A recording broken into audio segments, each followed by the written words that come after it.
English. My name is Viviana, and today we're going to be looking at future real conditionals. What are future real conditionals? I like to think about it as whenever you plan ahead. You plan for the future. Now, when you're planning ahead or planning for the future, you are going to need some special words that are going to make your statement correct. Because sometimes whenever we are talking about planning for something or doing something, it could be in 10 minutes, 10 hours, 10 weeks, right?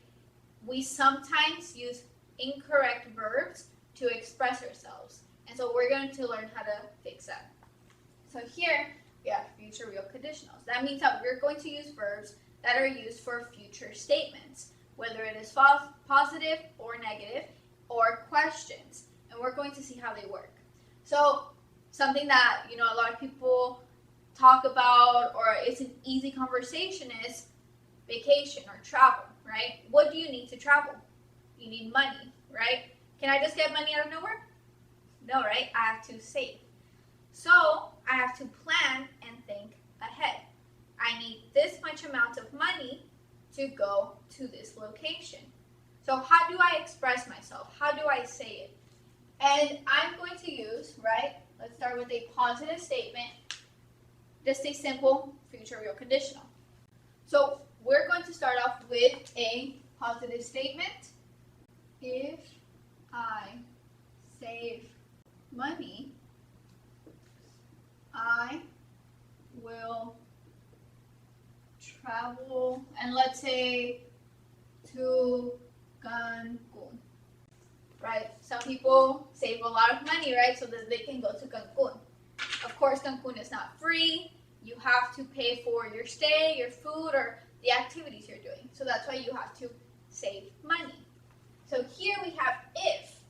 If is going to be our dependent clause. It is our dependent clause.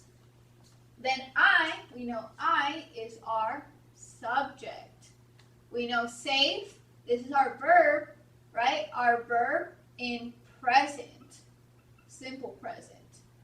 Money is our object. And we have a comma to connect the next clause. So anytime you're doing future real conditional, you're going to have clause 1 and clause 2. Our clause 1 is going to more likely have your dependent clause, and your clause 2 will have your future clause. Now again, there's no specific order because I will show you how you can move it, right? Now you have I is our subject, will is your future verb, travel is your verb in present, and to Cancun is your complement. Now, I don't have to say to Cancun. I can just say, if I save money, I will travel. But I want to give you a specific location, right? Maybe you're asking where, right? So this gives you a better idea of, okay, so she needs to save up this amount of money to go here, right? Compared to if I go to San Antonio, right? San Antonio is cheaper than going to Cancun. We can also, like I said, no specific order of how it goes, right?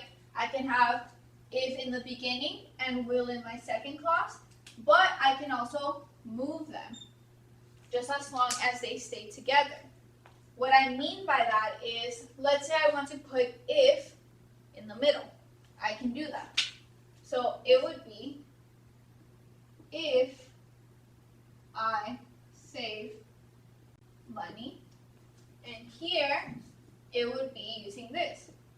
I will travel to Cancun. I will travel to Cancun if I save money.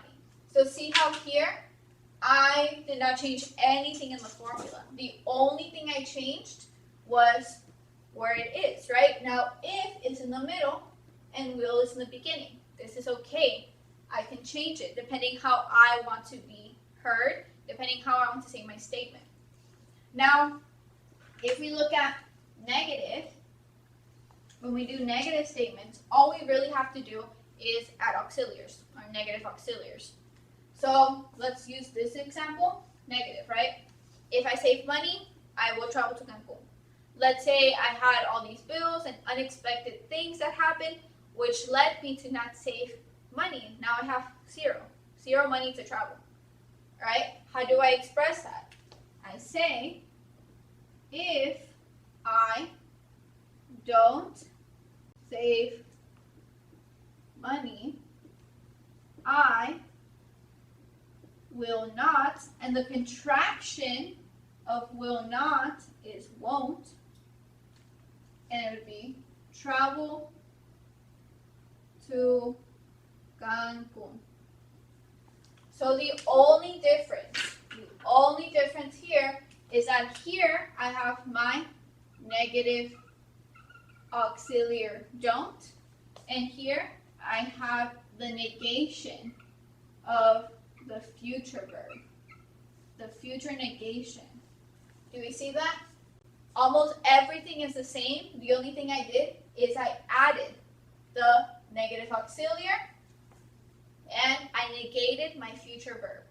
Okay? That's all you have to do for negative statements and future real conditional. So now we're going to do a question, right? So for a question, right, we have to figure out what am I going to use for my question and what is the actual answer. Here we know the answer is to Cancun, right? Because if I save money, am I going to go to San Antonio? Am I going to go to Dallas? No, right? I'm going to go to Cancun. So for my question, it's going to be, what will you do if you save money? Here, I have what as my auxiliary, will as my future verb, you as the subject, do as the verb in present, if as my dependent clause, you as my subject, save as my verb in present, and money as my object. Now the most important part of a question is the question mark. What will you do if you save money? I will travel to Cancun. See? This is my answer, right? What will you do if you found $20 on the floor? I will use it to buy groceries, right? That's all you really need to know for my future real conditionals. It's just, again, talking about situations that you can control now and that will affect your future or possibly affect your future. Hopefully this was helpful. I hope to see you soon, and thank you.